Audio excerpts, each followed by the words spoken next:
So again, what are some of these advantages of having more cameras, 3 or more?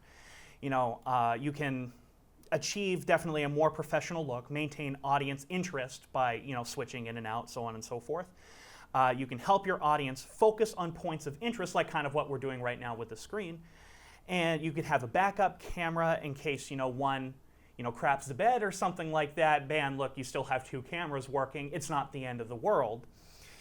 And it also allows you to access more options to reintroduce and repackage production in post. You have more options. They were there. So if something bad happened live, like it's happened with us a few times, having multiple cameras has allowed us to go back in and fix it. So for outdoor community and corporate events, basically, camera 1, again, is your wide. Look at camera 1 basically as your wide shot.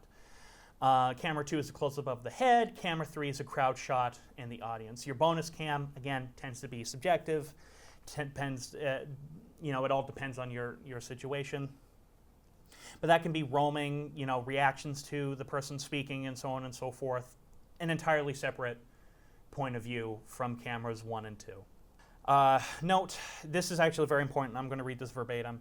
Set up and practice at the same time of day as the event in order to eliminate unforeseen challenges caused by natural lighting. The day is always going forward. The sun is constantly changing position, so you got to be aware of that when you're actually doing that, especially if you're outside or even a place with a lot of windows. If the windows are going to be blown out, you have to expect to bring in lights in order to light your subject so we can see them. Stuff like that. It's stuff for you to think about. So here's a real basic layout.